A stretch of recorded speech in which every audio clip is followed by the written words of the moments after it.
Defiance Marine is the one-stop shop for the Pacific Northwest angler. Defiance Marine carries all the gear you'll need, from auxiliary kicker motors to fishing tackle, bait, and more.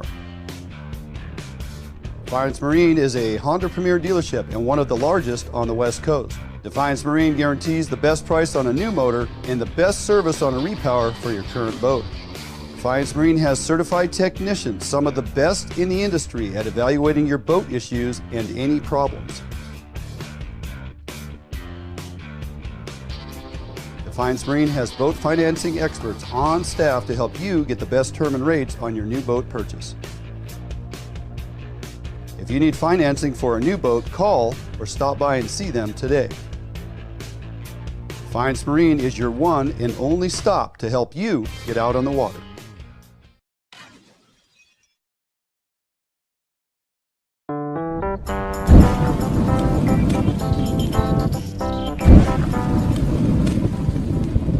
Cutbacks in funding and fewer law enforcement resources are affecting our businesses and communities. If your business is feeling the effects, Phoenix Protective may be the solution you are looking for. They offer security solutions customized to meet your needs. From remote video monitoring in their 24-hour control center to a proactive, experienced security professional on site, Phoenix Protective has over 20 years experience in ensuring the safety of their customers. Team members are highly trained and proactive, giving them the ability to adjust to the changing needs of their customers. Customers choose to work with Phoenix Protective because they provide the next level in security support to industries such as schools, hospitals, transit, and utilities. For a security assessment to see how Phoenix Protective can help you and your business, visit their website at www.phoenixprotectivecorps.com and select Contact. If you're looking for the best fishing rods in the world, you really do need to take a look at the Edge rods. I designed and built new machinery, and I think this new machinery has enabled us to build blanks like no other company can build without this equipment.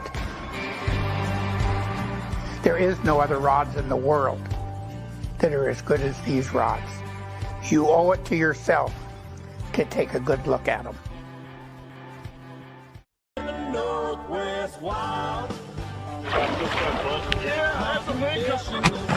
We've got a ballistic solution app on my... Tuna grounds are on the ocean, Tommy. We're going to do that. Don't go anywhere. We've got all the great fish that make great fish and chips.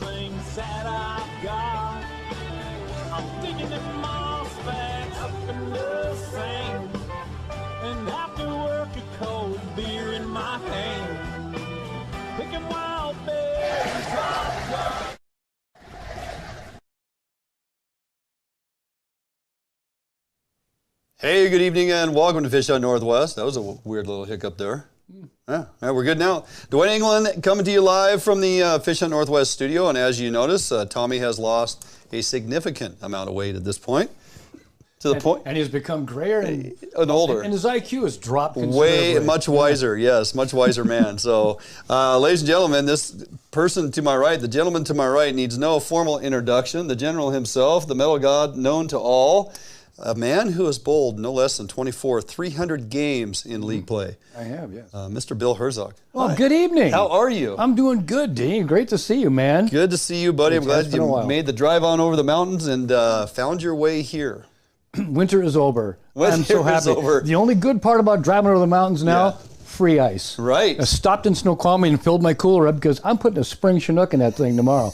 I need plenty of ice to cover. Are you going fishing tomorrow? I am. Oh. I got someone to row me down the river how tomorrow. about that, I'm pretty excited. Yeah, fantastic. We may touch on that a little bit as the evening progresses. So glad you're able to join me in Tommy's absence. It's always good to get my long lost brother from another mother back in studio with me.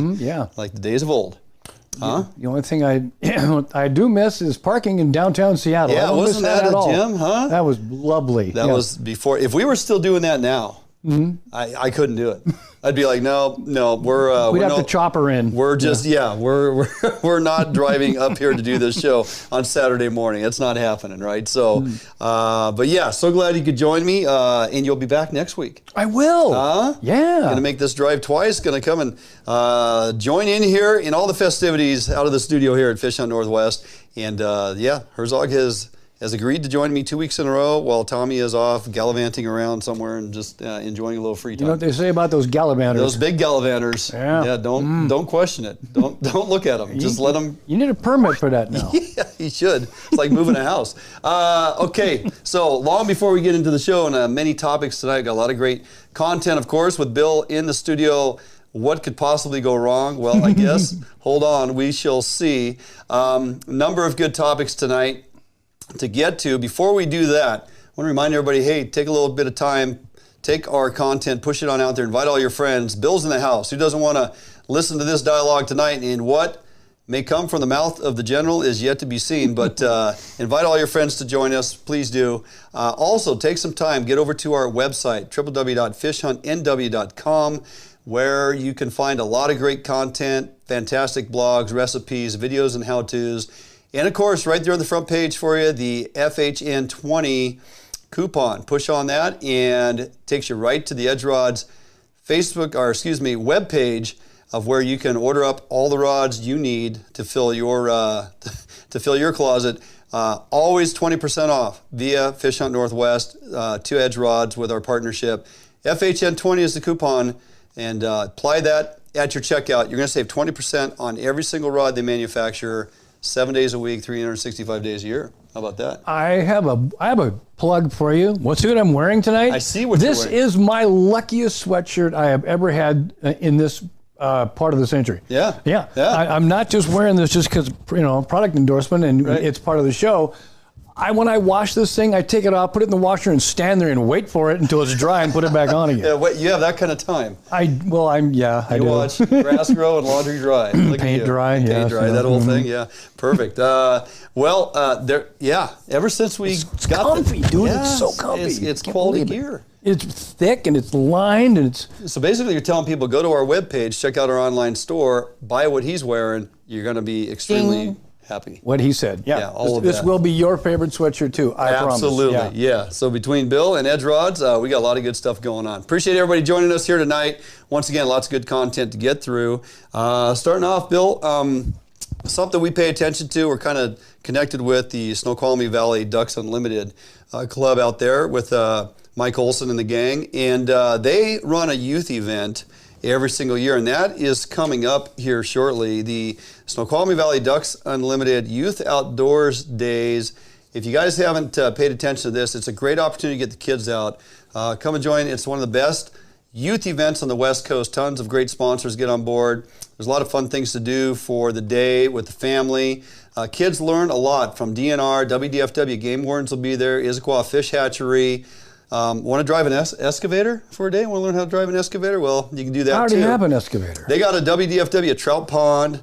The first 100 kids to arrive at the gates and get in also receives a coupon for a free fish and pole and one additional coupon for free line refill out of OE or Sportco. Eastside Fire and Rescue will be there. Construction company letting kids drive excavators.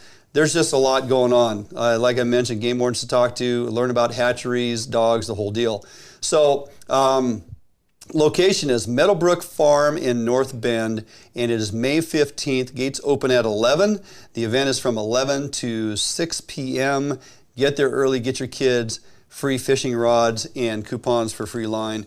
It's just a really great event. It's more well attended year in and year out. Just more and more people getting enthusiastic, getting their kids into outdoor stuff. Mm-hmm. This Ducks Unlimited Youth Day is just it's second to none. It's a great event. They do a great job, Mike Olson and all the folks involved. So please check them out. You can find all their information. Go to Snoqualmie Valley Ducks Unlimited Facebook page where they post up a lot of info, or Washington Events Ducks Unlimited. Simply Google Washington Events Ducks Unlimited, and you're going to find this event here in North Bend. Along with that, there is something you always tend to find your way to, the Sportco Spring Sale. You look in my closet, and from the old tent sale, and yes, I have most of my clothing is from the tent sale. Yeah, absolutely, for good reason. Mm-hmm. They put so much stuff on sale down there.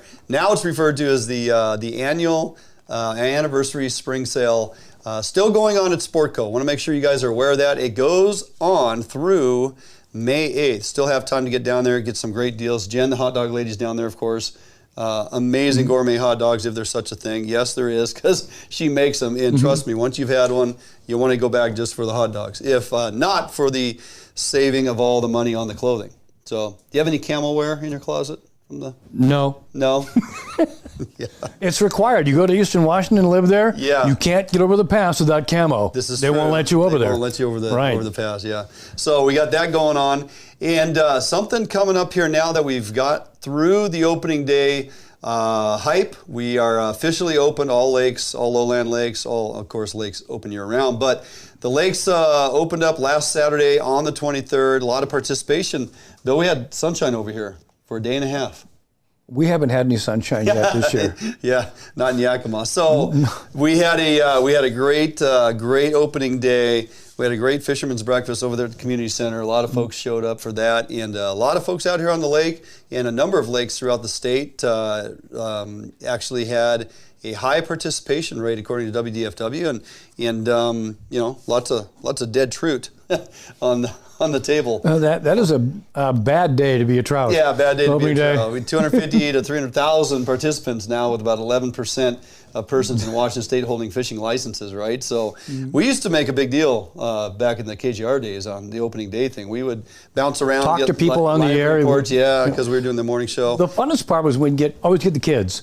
Oh, yeah. You know, you get a little kid on there who's so excited, who just kind of bounces around. It's the best interview in the world. Oh, yeah. The best. Fantastic. So really good showing, and the weather had a lot to do with that.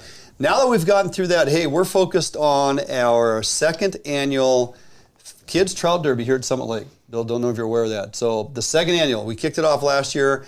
We're going to come back this year with the second annual Kids Trout Derby here at Summit Lake. Couldn't be easier this year to get signed up and get involved. So this year it's going to be on May 21st. Start time is daylight, and then weigh-in starts as early as 8 a.m. But the participants in the Derby, you must be to the community center here down the street no later than 11 a.m.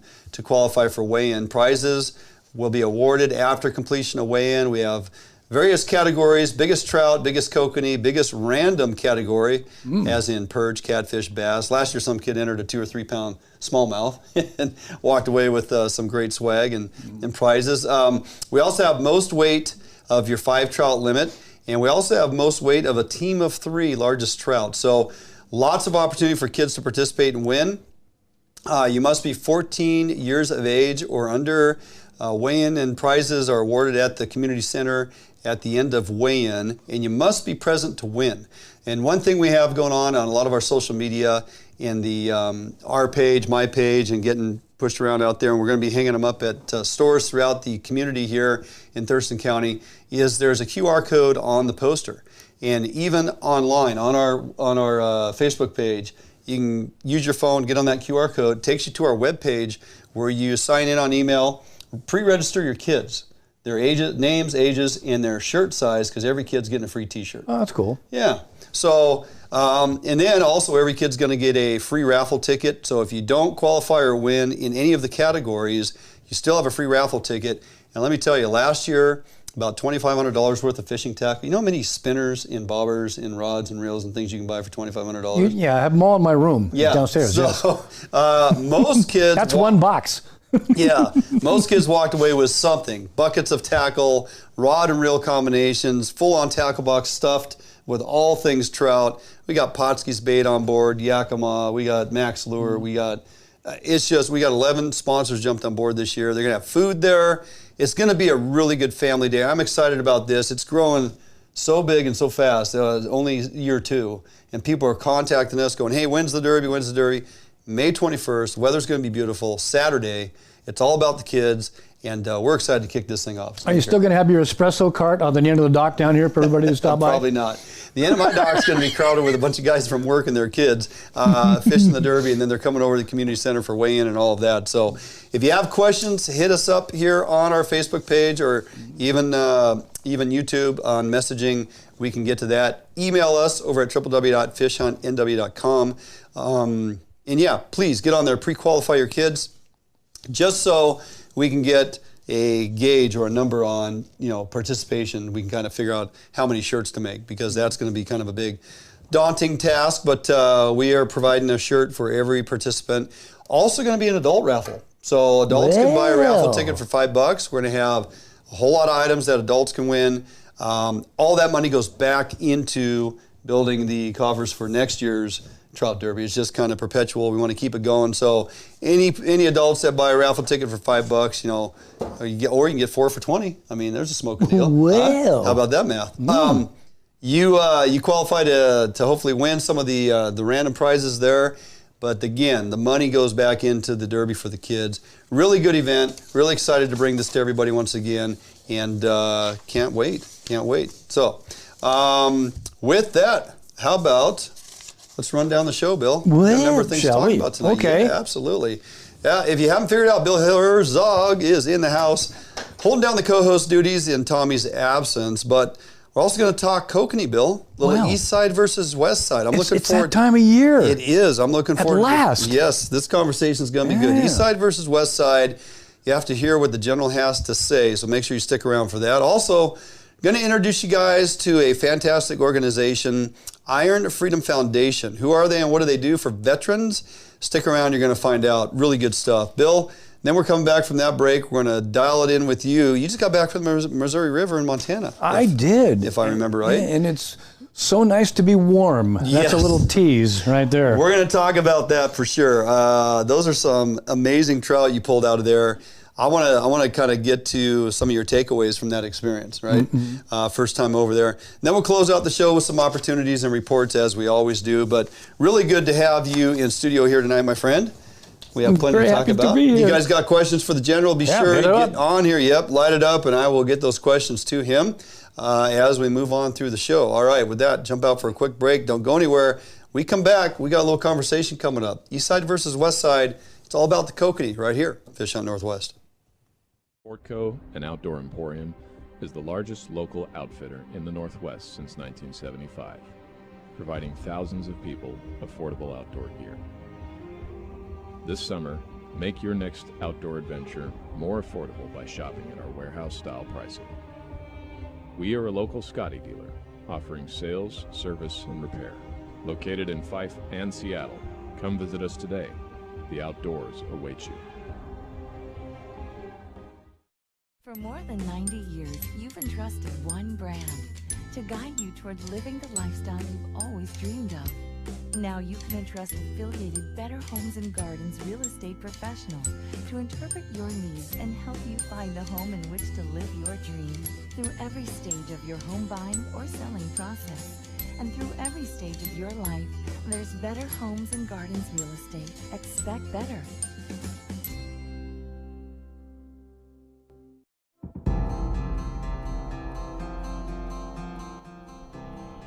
Sergeant Daniel Moulter began his tour of duty on October 21st, 1996, and ended his tour on June 27th, 2020.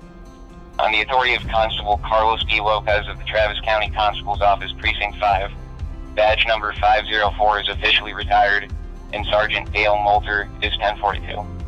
Godspeed, Sergeant Moulter. Honoring fallen law officers of 2021. The 2022 End of Watch Ride begins in May from Spokane, Washington. The ride across the country to honor the men and women of law enforcement who paid the ultimate sacrifice in their service to our communities will cover more than 23,000 miles. We ride to ensure that no fallen officer or their family is ever forgotten. EOW relies on sponsors and donations to cover this cost. Please consider donating to help support the families and departments of the fallen officers. You can donate by visiting our website at www.endofwatchride.com/donate.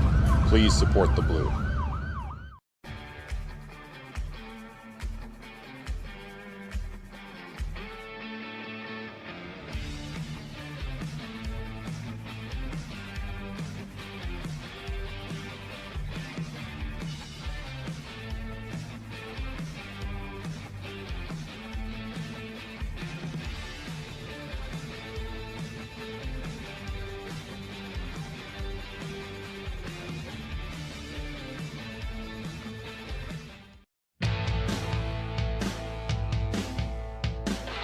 Hi, this is Joe and Megan from Archery World. We have 4 store locations. We are at the Lacey location right now. I just want to highlight some of our camping gear. We have Mystery Ranch packs. We also have trekking poles. We have crispy boots. We have 6 Hour optics. We carry Havalon knives. We carry Garmin products as well. So it's not just archery. We want to try to make this one-stop shopping for you guys. And so if you need it and it puts you in the outdoors, we probably have it. So come down and see us.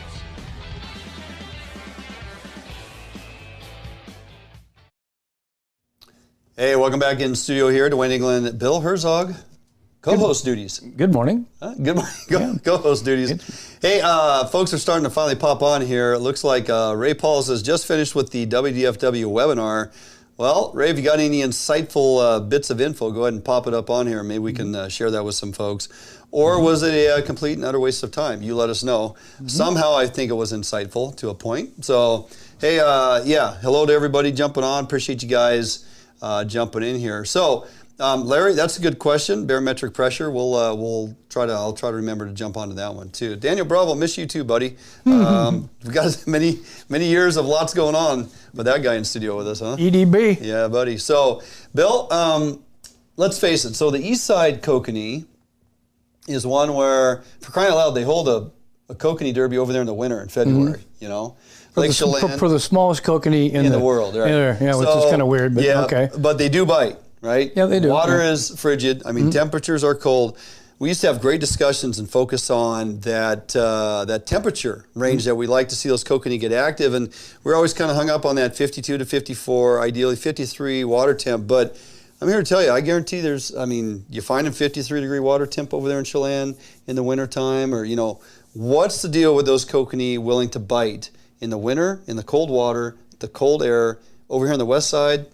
Maybe Lake, Merwin, you get a few to snap here and there. A lot of these Westside lakes just kind of close down in the wintertime. You're not finding them active kokanee. Let's think about Lake Chelan, right? The 4th deepest lake in North America. Correct. Okay? And once you get down below 60, 70 feet, that water stays the same temperature year-round. It never changes. So, their feed, of course, when the light goes down to about to that depth and sit there. So when you're fishing for them in the early season, you're 60 to 150 feet down. Right. That's where their feed is, and that's where the water temperature never changes. Consistent. It never changes. So it's like in the high 40s. So we're 100 feet deep out here. I'd be curious to know what the depth. American Lake is 100, 105 feet. Right. In wintertime. In one spot. Well, yeah. So, I mean, there's general lanes out there that are 90 feet deep, right? Right. So why those fish got to be feeding in the wintertime? They can't completely starve. They got to be finding some type of nutrient base. How come they're just not as aggressive feeders or, biters, chasers? You just can't seem to get them to go. It is weird. You'll mark anybody who's a veteran of American Lake. We all know those schools of fish that are down there on the deck that will not bite. And everybody fishes for them. We all try. And I've tried. I've got one to go in all these years. I caught it on an all glow, kind of a rooster tailish looking thing, and I made it all glow. And I got one bite, and it was a very small fish. So I leave those alone. You're talking like Westside lakes. It's just the nature of the beast. The feed is all up high. They warm up first, up high. It's like even in Roosevelt, it's an Eastside lake. But where are the kokanee in there right now? Oh, Roosevelt up top. They're all up on top. Shallow, That's 10 where feet, 15 maybe. That's where the feed is, and that's where the quote warmest water is. Yeah. So they're going to be there. All right. And they're looking for it, and that's the only difference is. Chelan is an anomaly, and because it's so deep and the water has an upwelling and there's an actual current in the lake. There's a whole bunch of things put together to make that. So taking away what I've learned over there fishing Roosevelt, and you got opportunity of some really nice sized kokanee. Obviously, right now it's go time, and yeah, they're 10 to 20 feet. Right, you're not marking them, of course, because they're too high in the water column. Right. Those fish are biting. I don't know what the water temperature is over there right now. I probably could have asked Troy, but. How come I can't go out to American? And this is a general question I get from a lot of folks. Why can't I go out to American right now? I mean, now we're kind of getting into May, so we're getting a little pushed into the season here. But let's back up to February, March. How come I can't go over there and 10 feet down start finding them kokanee? You want to hear the answer? Yeah. Okay, here's the deal. I'll take us all back. Let's go up to the Skeena River system for steelhead. Okay. Yep. In the fall up there, it is winter. And that water rod up there flows a lot colder year-round than any other place. Those fish are extremely active and aggressive in 33 and 34 degree water because that's genetics. That's what they are. They've grown up in it. They're used to it. They know what it is, okay? Right. Yep. Again, our fish down here would be absolutely inactive and cemented to the bottom and zipper lipped in that water. Yeah. They wait till it warms, but up there, they know that. Same thing with the fish that have grown up and lived over there. And what are we catching over there in Roosevelt? These are wild kokanee, right? Yeah, wild kokanee. Yeah. Well, they're used to that colder water. That's their environment. They know they feed in it. It doesn't get much warmer all year. They have that frigidness that goes on nonstop for months. Right. They have to eat. And years and years and years of genetic training, guess what? We have a fish that bites in cold water like the Skeena River steelhead. Sure, and I've given that a lot of thought. My lake out here, Summit Lake, doesn't open until opening day. And you really don't start getting active kokanee till about mid-May. It really seems to start cranking up. And by end of May, you're getting them down, 25, 30, 35 feet. Opening day is April 23rd. It's been extremely cold in April. The water temperature out there is 48, 49 degrees.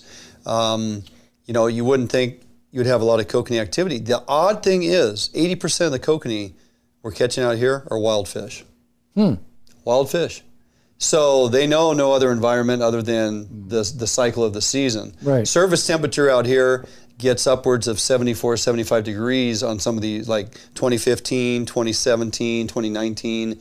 I was seeing 75-degree surface temperatures. And this lake is 530 acres, 100 feet deep, naturally spring-fed. But when the surface temp is that, I'm also finding kokanee at 75 feet. So, they're escaping that. Yeah, absolutely. So, but I find it interesting that you can't go out. These are wild fish, and I've done that comparison in my head to say those Roosevelt fish are wild fish. They're in cold water. They're up near the surface early season. They bite. They chase your gear. You bet. They're very active. They're very aggressive. How come these wild fish out here in that colder water just can't seem to locate them? Can't seem to get them to bite? I don't know. Yeah. It's got to be a secular thing, genetics. It has to be genetics. Yeah. Pretty good population of wild fish there in Merwin too. I've been led to believe, and those fish will bite. You can get those fish in the winter. Now, not high numbers, and it's hard for me to drag the boat 2 hours to go get those kokanee when once it starts taking off here, right? For good reason. But that's always the question is like, why do we have so good success in multiple lakes on that east side versus west side? Why can't we get these buggers to go over here? And I think it's just, I think you're onto that with genetics and, time of season. So, yeah.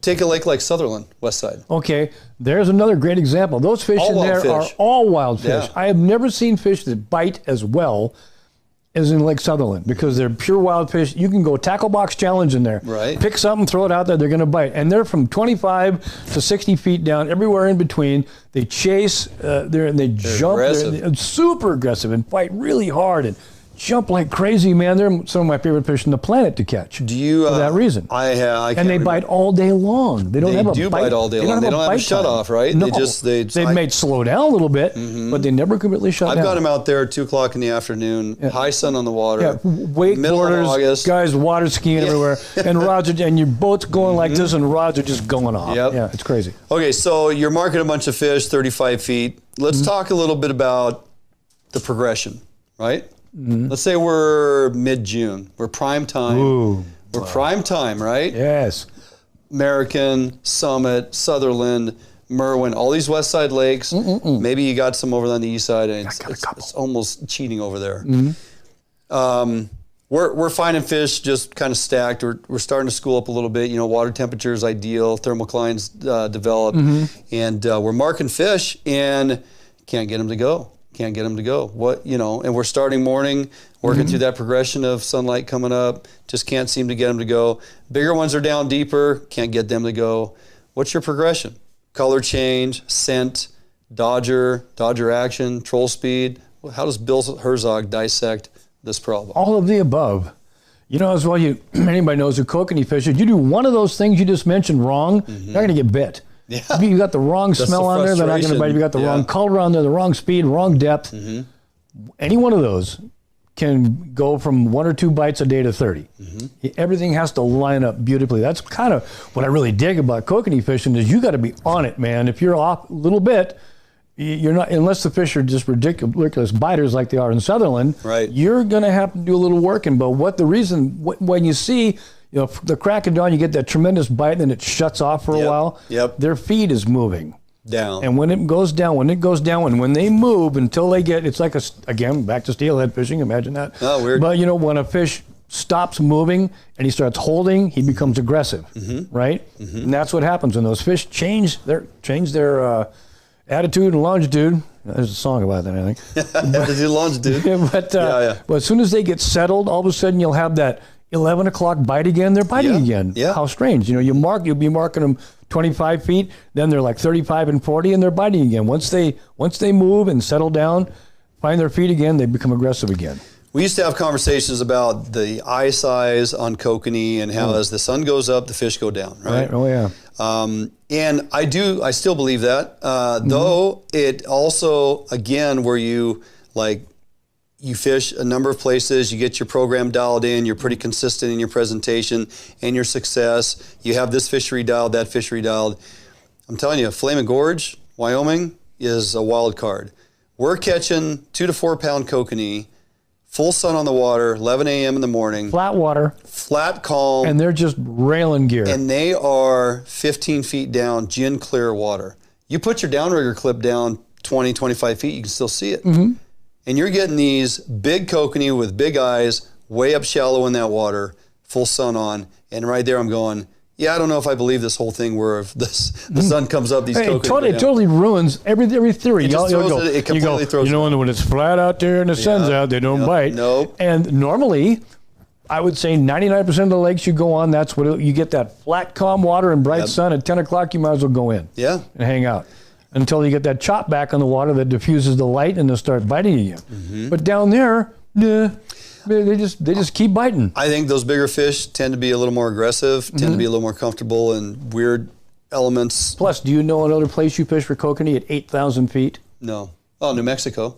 well, that's what they are down there. Yes. That's super. And I just think those fish have such a small, like a high mountain lake trout. Like a trout in a high mountain lake. They'll eat a pickle or a tennis shoe. They don't care. You throw it out to them. Opportunistic. They have to eat when they can't eat. I think those kokanee are the same way. They eat a lot. But it's a very short season, short window, and they're just eating. They're letting nature just get away from me. I'll do what I want to do. And they're just eating anyway. That is why that's what it is. You'll start catching those fish end of July, early August. They're already turning. Yeah. You get those kokanee already turning bronzy red on the side. Yeah. Right? We made that last trip, me and Big Brad from Sportco. Made that trip down there at the end of July, and half the fish we caught were already getting roasty. Yeah. We caught beautiful bright ones, and we got ones that look like sockeye in Alaska. Yeah. Yeah. But it's all due to elevation. And like I had mentioned, I found the same thing in New Mexico in some high mountain lakes. Catching kokanee, flatlining spinners on the surface, tipped with corn, 150 feet out behind the boat. Of course. We're smacking these 18-inch kokanee. I'm just going, this throws, no dodger, no hoochie, no smile blade, no scent, just white shoe peg corn on a spinner with a treble hook. And this guy would put a piece of corn on each treble. Or in each bar. Okay. Right. We're just flatlining these spinners, just chrome. Chrome spinners, gold spinner, didn't matter. 150 feet out behind the boat, and wham, bingo. Bring it in, 18-inch kokanee. You're just like, what in the? We got a couple that were already turning. This was like late July. Yeah. So in August, they call them the vampires. In August, they're all red and green. Yeah. When here, it's still good. It's just I think that's the draw to kokanee fishing, whether you're here in Washington, Eastside, Westside, travel around and try other opportunities throughout other states in the nation. What you learn here on your home lake, and then you try to take what has worked and been successful, and you do that, and you're getting just blanked, and you're like, so you got to go through that progression. Dodger, leader length, size of presentation. Sure. Drop it way down to small, almost nothing. Do they want flash? Do they want beads? Do they want small hoochies? Garlic? Do they want anise? Scent? What do they want? Corn? They want maggots, right? And it's a progression. That's why the first time we actually made it to Flaming Gorge, it took us 2.5, 3 days to really dial in the fishery, right? Just trial and error, just trying different things. By day 3, side planers, shallow fishing, change of lure color, everything was black and gold, and just absolutely lit them up, right? It didn't matter what we used down there. Yeah, sometimes. We tried every hooch. We didn't have any spinners in front of the hoochies, and then we just had... Didn't matter. Yeah. And after a while, we go, do we need bait? We stopped putting anything on the end of it and just started putting it down there. They're just hammering it. I'm like, oh, all right, well... Some seasons that place is absolutely polluted with kokanee. So, all right, well, little insight there from Sir William himself. You know, when you think you got it figured out, you don't. No. And every kokanee outing is a challenge. We'll get our certain fisheries dialed in for sure. We'll find success, and then when you think you're good, go try another body of water and give it a day or two, right? There's a place not far from here. You think you're a good kokanee fisherman? We had a member of that show we did. We brought some of the best kokanee fishermen on the planet up from Oregon to the Black Diamond Run. That's and what happened to them the first day? Yeah. So you think you're a bad, you know what? It take a day or two. Come on up here to come up to the home lake. That's give it a shot. See how good you are. Did that back in the day with the drift boat. That was fantastic. That'll humble you in a hurry. All right, mister. Good stuff. We're going to jump out for a quick break. When we come back, we're going to introduce you folks to the Iron Freedom Foundation crew. This is worth sitting here and listening to. Folks are doing really good things for our veterans who so deserve to be taken care of and introduced to outdoor opportunities, kayaking, camping, fishing, hunting, all of that, and how they pull it off. And we're actually going to dial up a couple folks. One's down in Texas, one's in Montana. If everything goes right, fingers crossed, we should be able to pull this off. Don't go anywhere. Jump out for a couple minutes. We'll be right back here. Fish on Northwest. If you're looking for the best fishing rods in the world, you really do need to take a look at the Edge rods. I designed and built new machinery, and I think this new machinery has enabled us to build blanks like no other company could build without this equipment. There is no other rods in the world that are as good as these rods. You owe it to yourself to take a good look at them.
A Northwest favorite for almost 40 years, Arima boats are manufactured with pride right here in Bremerton, Washington.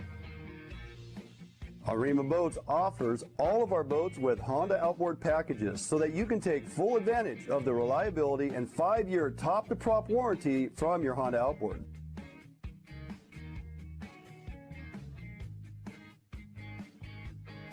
With literally thousands of Arima boats on the water throughout the Pacific Northwest, Arima boats are a proven hull design that offers incredible fuel economy and all of the amenities that a serious angler is looking for. All Arima boats are built without any structural wood materials. That is why we back our boats with a lifetime warranty. All of our Arima boats are designed to maximize deck space while also providing ample seating. Contact us today at Arima Boats for all your boating needs and let us help you get out on the water.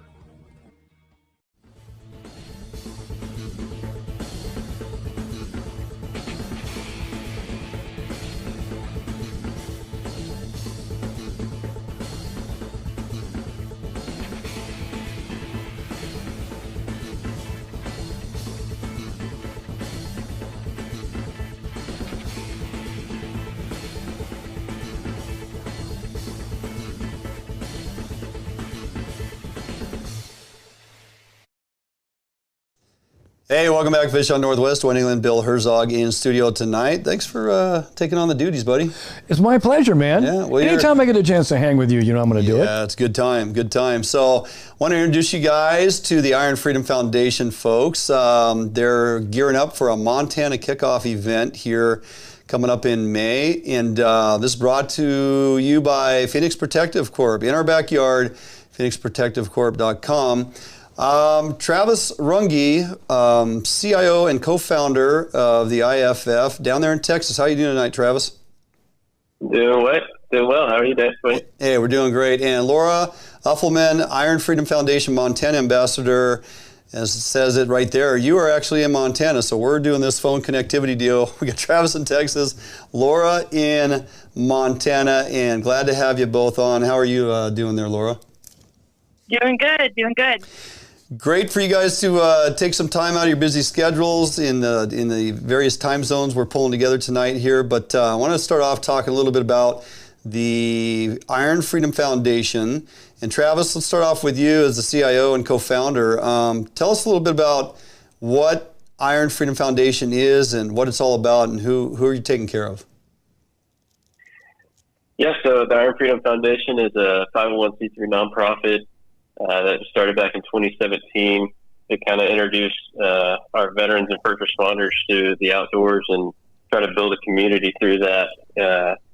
One thing that kind of sets us apart from all the other nonprofits is that we completely outfit our veterans with everything they can need for, if it's a kayak fishing trip, they get kayaks, sleeping bags, tents, jet blow kits, coolers, you name it. Whereas if they're going fly fishing in the mountains, they're getting all the gear to do that, tents, everything to make it happen. And then whenever they leave, they get to take it home so that they can, get out on their own. They now have buddies from the same area who are also outfitted, and so they can get out there and start to build a community and maybe a new hobby or something like that. So nice. That's it. We're 100% volunteer run, so nobody gets a dime. 100% goes back to the vet.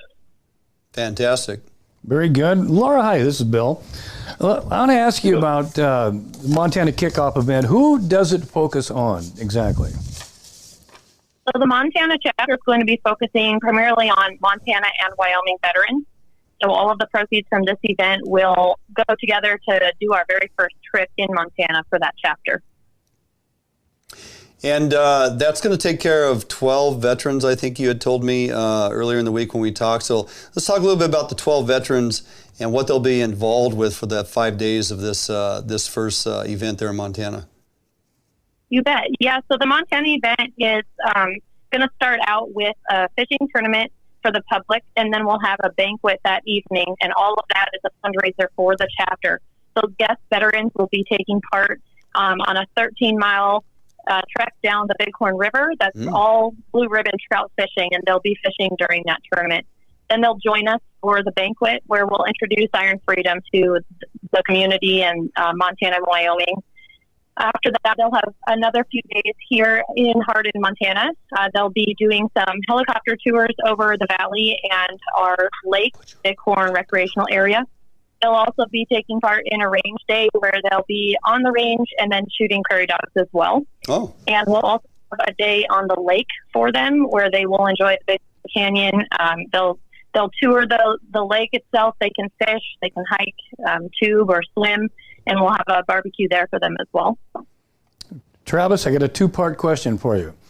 Number one, is the Purple Cow Cafe in Hardin still there, and do they have that all-you-can-eat, it's free breakfast? I'll let Laura answer that question. Okay. Cow is retired, but you can visit the Purple Cow's official and very memorable Purple Cow garbage can at our local museum. It is there for everyone to come and visit. Perfect. Okay, part two of the question is a little more business.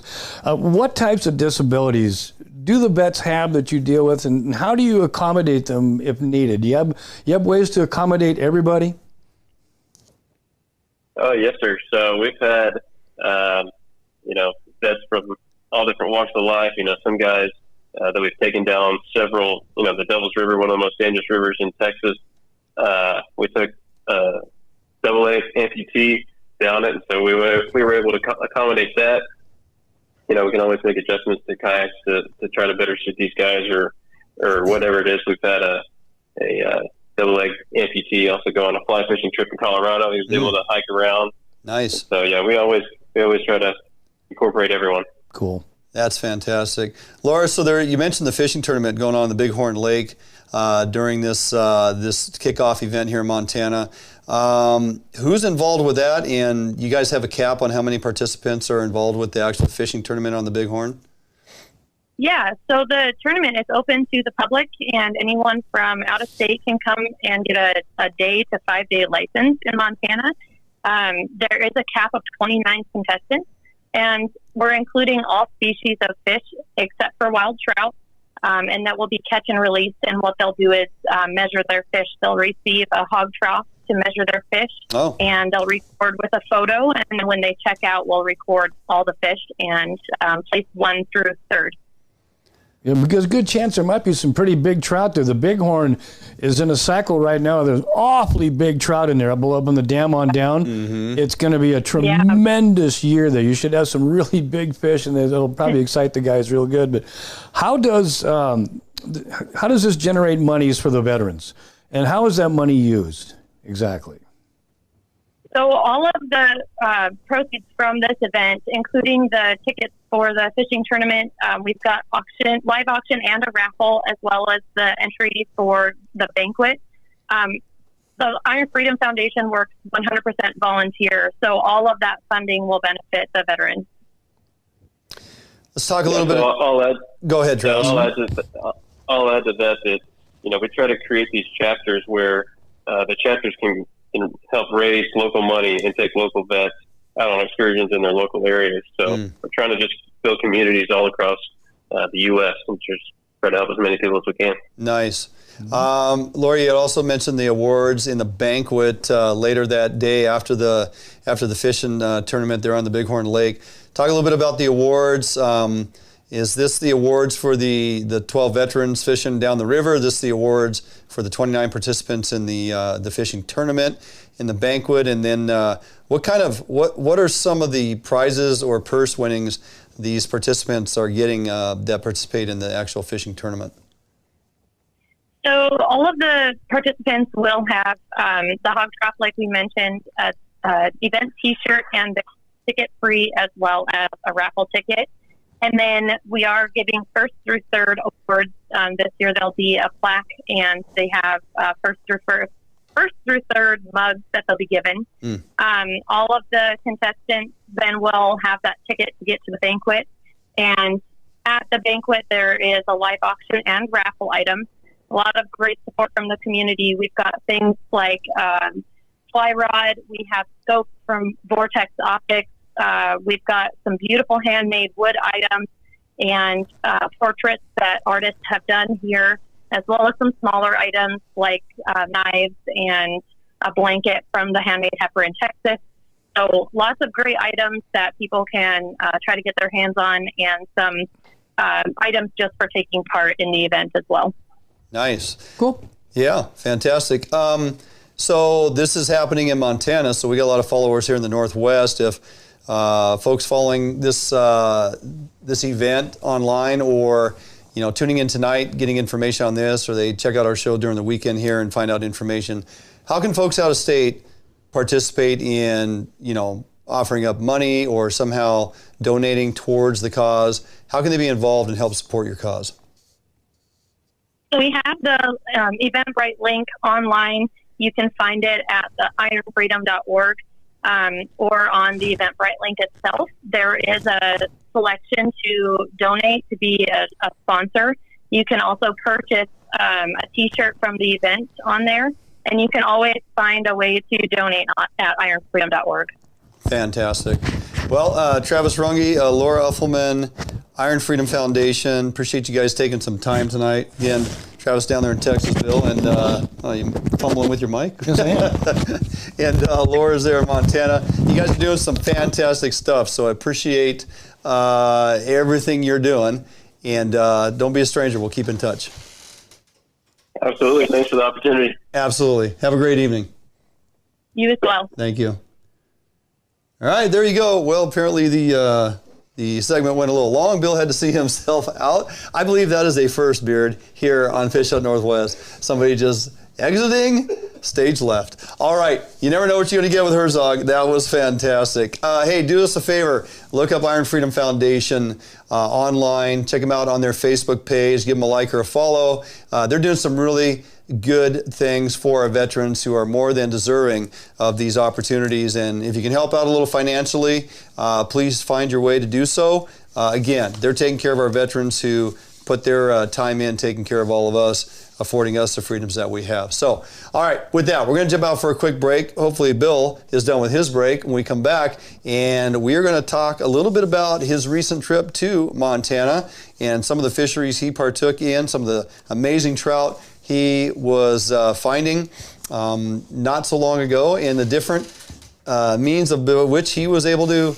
find these fish in the different presentations he gave. So here he is, ladies and gentlemen, Bill Herzog back in studio. Don't go anywhere. We're jumping out for a couple of minutes. We'll be back right here, Fish Hunt Northwest.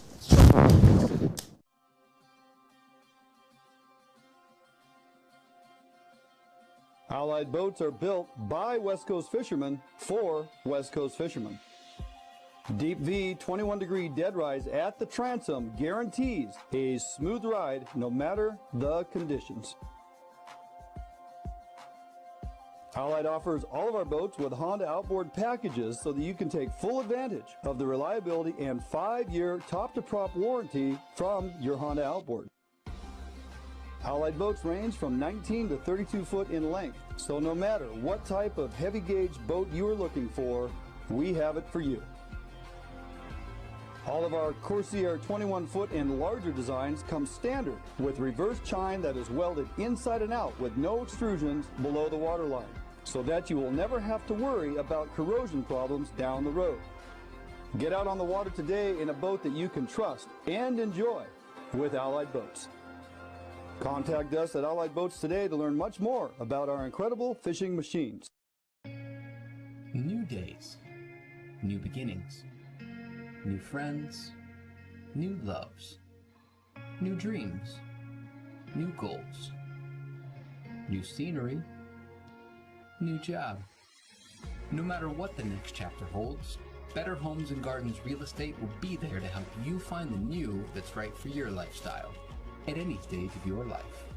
Better Homes and Gardens Real Estate. Expect better.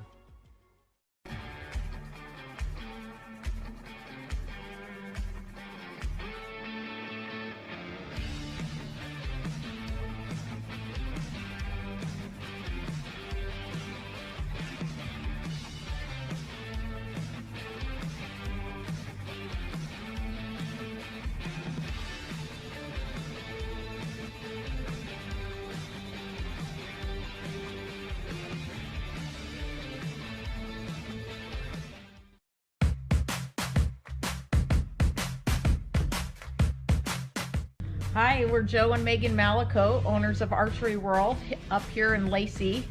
We're a full pro shop, so we have a full pro service also. We have a huge indoor range. We carry 11 bow lines, all the major bow lines, and then there's subsidiary companies too, like if we carry Bowtech, we carry Diamond. If we carry Matthews, we carry Mission. When you come in, we're going to ask you, what kind of price point you're looking for. What's your hope, what's your goals, what's your scope, and with that information in mind, we'll point you in the direction of, that price point bows, and then maybe give you the option to test fire, maybe a higher level bow, just so you can compare. But it really is all about getting what it is that's going to work for you. We don't upsell anyone. They shoot it, they like it, they don't like it, they don't get it. We don't operate like that. And so if you need it and it puts you in the outdoors, we probably have it. So come down and see us.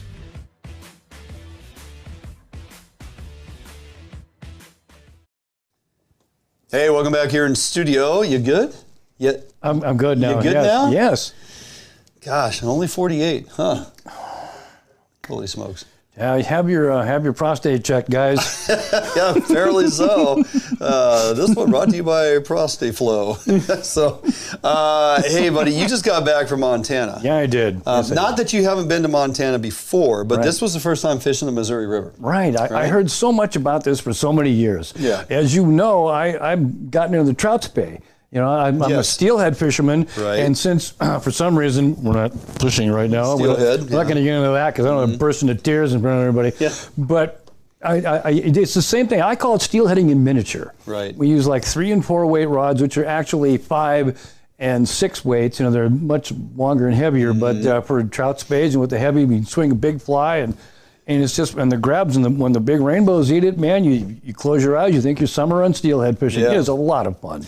So you went to Montana with that in mind. Yes. But you took some gear rods with you as well. Oh, yeah. Well, you always take, you got to go ugly early sometime. Yes, you do. And sometimes it'll save your trip. Yeah. Right. But what we found was the weather deteriorated by the hour when we got up there. What did you have when you first got there? It was uncomfortable. It was in the high 30s, but the wind was blowing. I don't know. There was geese being slammed to the ground, so there probably wasn't. It was pretty bad. Pretty good. But pretty it was blowing really 20 to 30 miles an hour with gusts to 40 and 50. Snow on the ground? And snowing. Snowing. Yes, and the snow coming into your face upstream.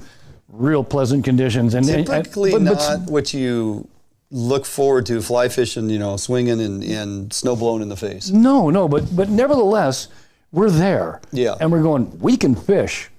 And with those rods, you can punch casts out, shorter drifts and whatnot. But when that happens, when the temperature's dropping 25 to 30 degrees lower than it's supposed to be, the fish tend to go off the bite. When the river's being torn up by waves, nasty stuff, brother. Right. And when that's going on and it's being pelted with hail and the wind's blowing, it's loud, they shut down. What are you throwing? What do you present to them?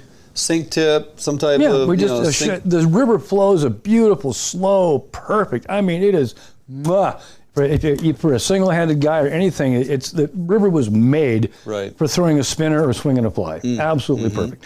So we're just throwing. They like to eat sculpin and little fish and bugs, and we use like pink worms, flies, little chenille things look like worms, but they love it. Looks like a bullhead. The same stuff we use over on the Yakima when the trout they love sculpin. Yeah. And we just swing a sculpin fly and we just give it little twitches like a sculpin bombing along the bottom and blammo. And we got a couple fish the last day when we could finally get out there when the wind only blew 20 miles an hour. Oh, nice. And we said, we just can't do this. So we went up by the dam, and the dam was like a big wind block. Sure. Plus, right below the dam, there is a pile of fish, and the water's kind of swirly and deep, and it's perfect for a jig. Oh, there you go. Oh, so we went down. The jigs. We went jig rods down there. Take spinners and small spoons and. No, just jigs. Just jigs. Yeah, we'll start with jigs. We got everything in the best. We got all the rooster tails. We got all the spoons. Yeah, let's just try jigs first. Right. My first 6 casts, I got 6 big trout. No kidding. Yeah, my friend JD Love did the same thing. We're just, and I felt bad for the people with us. They couldn't fish. They wanted to fly fish, and we couldn't help them. Oh, you had other folks with you? Yeah. Oh, but they didn't bring gear. They just brought fly. And normally that's all you need.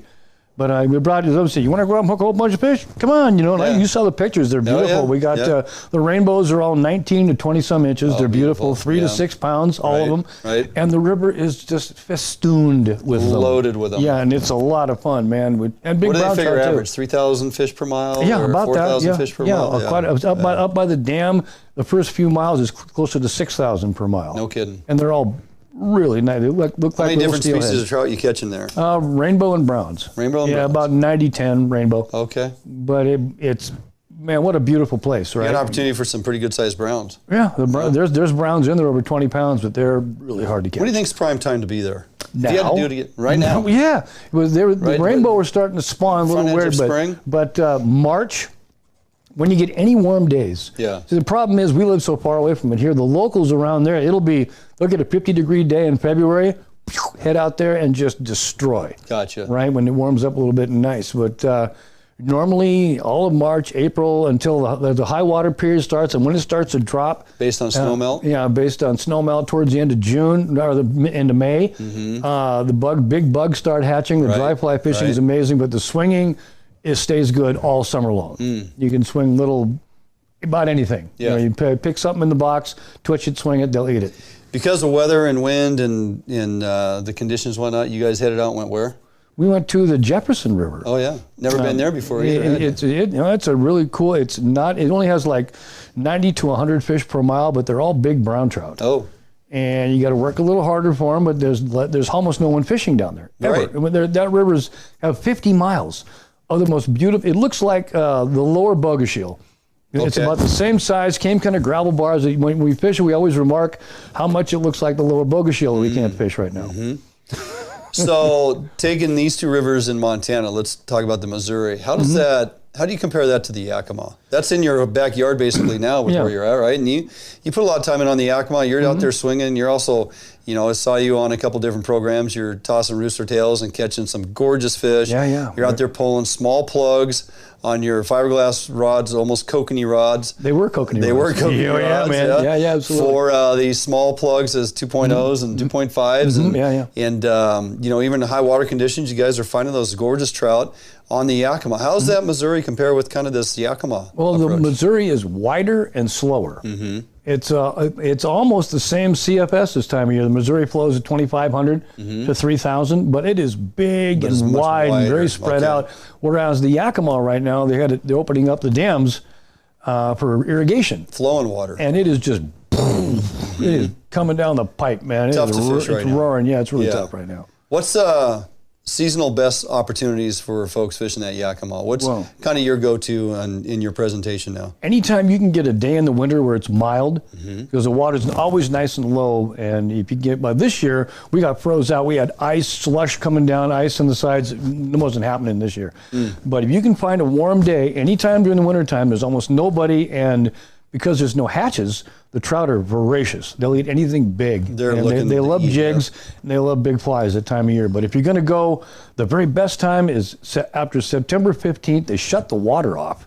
The irrigation. Irrigation for Chinook spawning. WDFW and the Yakima tribe tells them thou shalt not. So fishing at fall time up until the winter, and the freeze starts happening, right? Yeah, and it drops, and all of a sudden you got pools and ripples and gravel bars, and the fish are starving, and yabba dabba do. Great time to be there. And if you're not a fly fisherman, you can certainly do well with small spinners and spoons. And they'll bite just about anything. Yeah. Little jigs under bobbers. You don't need a bobber.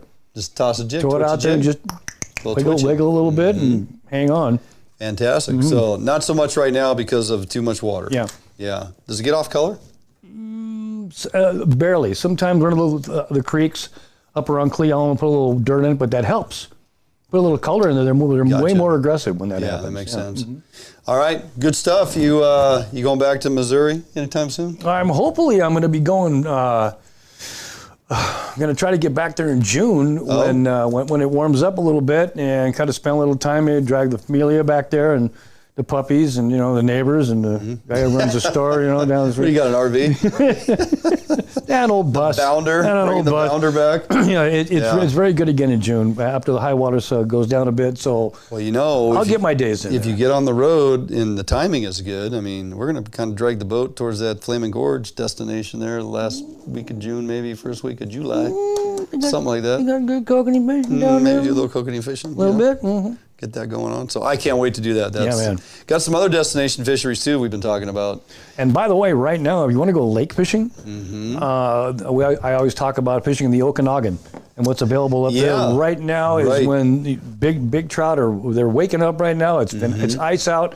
They're easy to catch and they're large. And they're large. Yes. Which is what we want. Mike Fry asking, how's the fishing opening day here in the home lake? Pretty good. If you are in pursuit of trout, Mike, you know, they dumped 10,500 of them out here. Had a pretty good showing, good number of boats out there, lots of folks. I could hear them over there at the boat ramp talking, and limits, a lot of folks with limits. Activity off our dock was pretty easy for the first few days. Gotten a little tougher as of late. I'm just waiting for the water temperature to bounce a little out here. I'm going to get the boat on the water, start going out there pecking and hunting, see if we can't start finding some kokanee out here, Bill.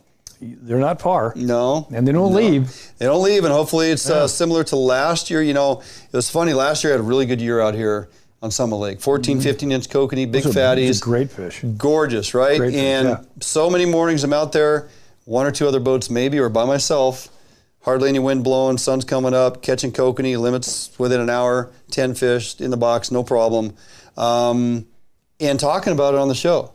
And putting it out there on social media, right? Gorgeous pictures of fish, and folks are like, man, I can't believe you're blowing that lake up. I can't. And the next couple of days, go out there, nobody fishing, right? So, look, I encourage people to come out here and you know, give it a go. It's a great lake. It's seldom, if ever, crowded after opening day. There's just not that much activity out here, and you cannot exceed 5 miles per hour till after 11 a.m. So the morning is truly awesome, geared towards fishermen and ladies, right? You can be out there in the water, and no water skiing, no nothing. Yeah, the top water lures for white sharks are not out yet. Not as of until after 11 a.m. So great opportunity. If you have not fished kokanee here on this lake, you got questions, man, hit me up.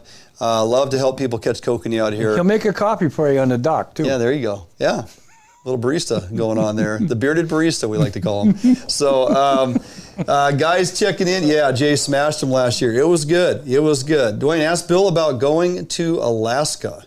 Are you going to Alaska? Oh, yes, you are. I'm going to. We're going to talk about that when we come back. So, jump out for a quick break. We got a few more topics to wrap up the end of the show here with Bill Herzog. He's not getting out here before we talk about his Alaska trip coming up. So don't go anywhere. Couple minutes on the break. We'll be back in studio here with Bill Herzog right here, Fish on Northwest. Defiance boats are built without any structural wood materials. That is why we back our boats with a lifetime warranty. All of our Defiance boats come standard with large fish boxes that are fully insulated so that you can ice your fish properly all day. Defiance boats feature a 21 to 22 degree dead rise at the transom and a large reverse chine for incredible handling and stability offshore. Defiance boats are foam flotation filled and unsinkable for the ultimate in safety while fishing offshore. Defiance boats feature fuel-efficient hull designs with large fuel tank capacity so that you can have maximum fuel range for making long offshore runs completely safe and affordable. All Defiance boats come standard with self-bailing decks for improved safety while at sea. Defiance Boat offers all our boats with Honda outboard packages so that you can take full advantage of the reliability and 5-year top-to-prop warranty from your Honda outboard. Defiance boats for all your boating needs, and let us help you get out on the water. Today, the need for quality private security services is at an all-time high. Contract Security Service provides day-to-day peace of mind as they protect people and property. Here at Phoenix, we provide service for multiple state and federal contracts with services ranging from uniform, patrol, alarm monitoring, canine detection, executive protection, as well as investigative work. Phoenix client management models are built on understanding our clients' security needs and responding with a tailored program that is best fit for them. Phoenix provides excellent customer service through well-trained, highly motivated security professionals. Recruiting highly qualified officers is the first step in building a strong team. Currently, we are comprised of 70% prior law enforcement and military veterans. If you are prior military or law enforcement, go to www.phoenixprotectivecorps.com and apply today.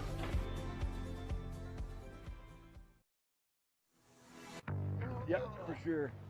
Oh yeah, big fish. Yeah, buddy. Nice fish. Oh, beauty. Gorgeous fish. Bobby's on the board. We got a good one. Oh, yeah. Oh, oh, oh. No, geez, come on. Nice fish. Nice fish.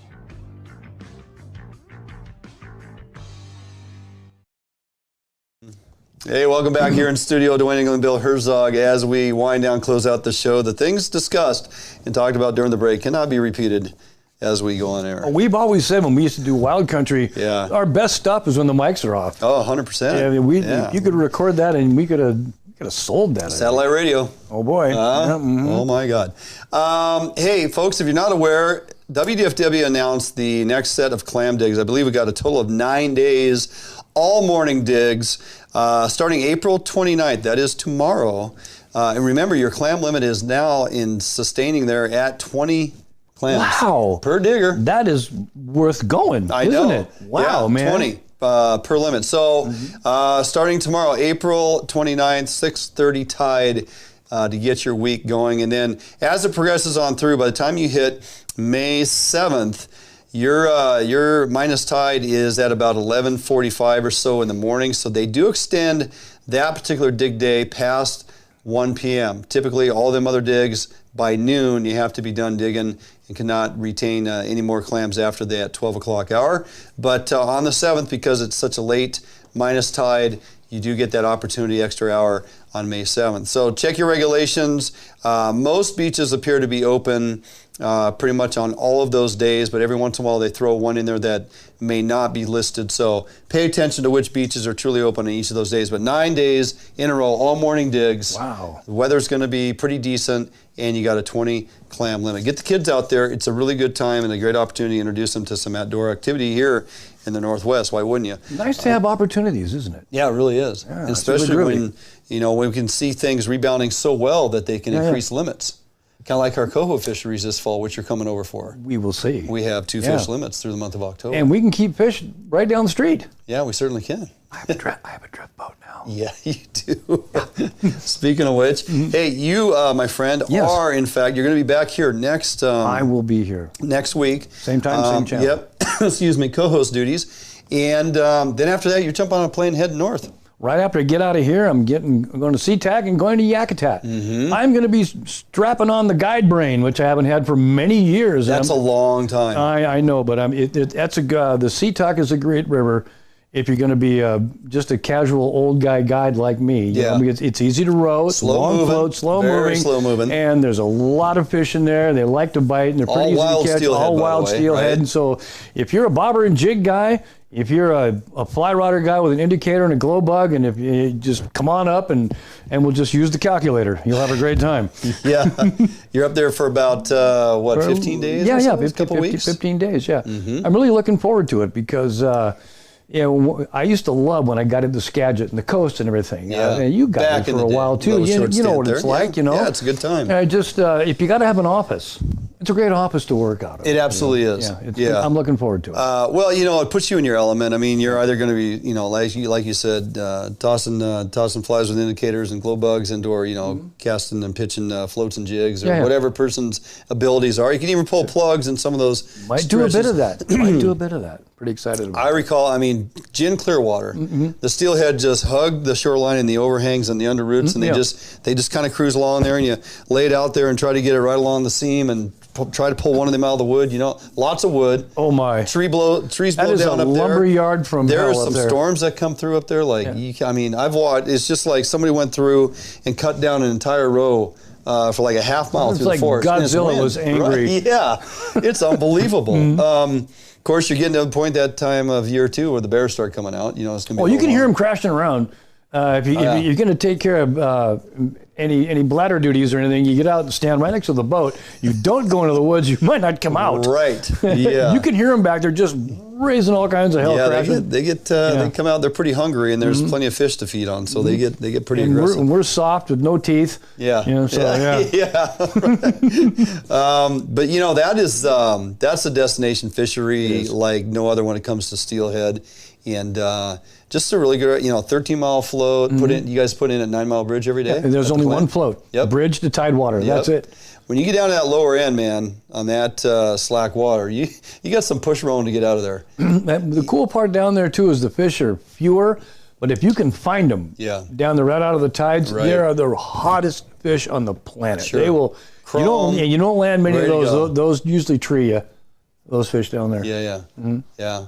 But the biggest run of steelhead, wild steelhead on the West Coast now, is in the Sea-Tuck.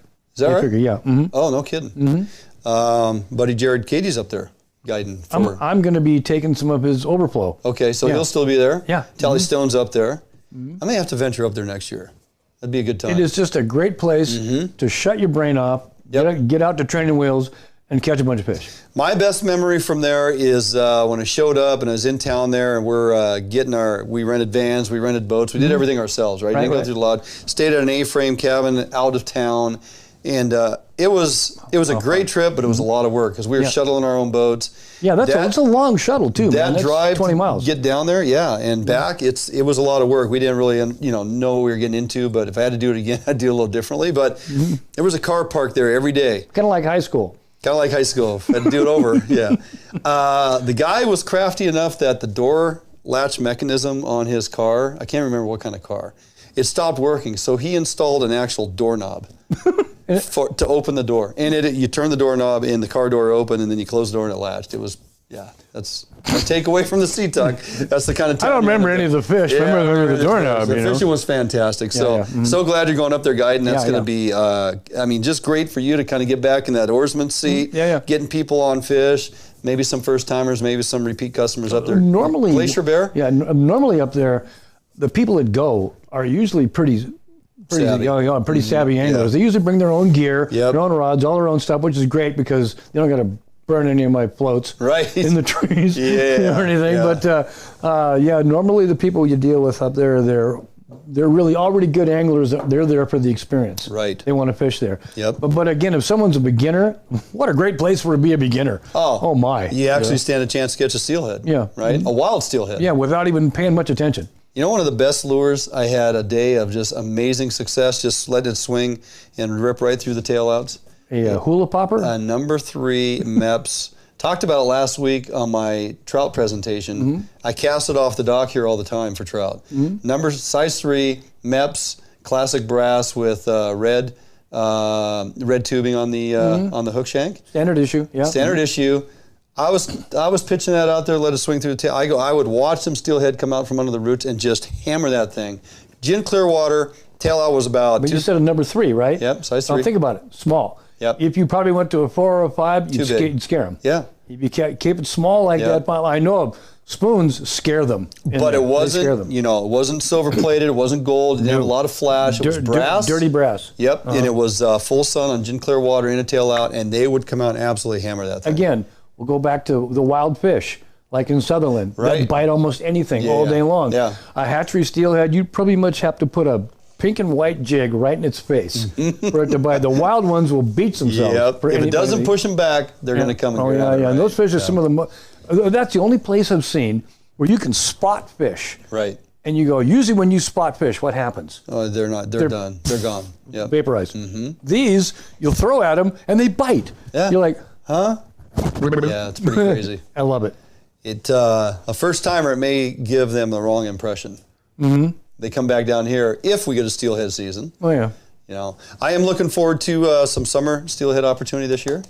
Dude, it's time to get back drowning some coon shrimp. I can't wait to. Yeah, I know it's not that far away. That June opener is not that far away. I got some classic old plugs that just.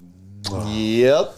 So we'll be bringing that to you. All right. Yes, sir. Any final words before we get out of here for the night, mister? Well, I'm just glad to be back over. Every time I come back over to the west side, it's always, it's my home for forever. And I really miss those clouds of yellow pollen this time of year. Dang. Yeah. The eyes itching, and the skin, eyes and nose running in the itching and the swelling. And out here, surrounded by all these trees, man, the vehicles, the boats it's like snowing out there. It's unbelievable.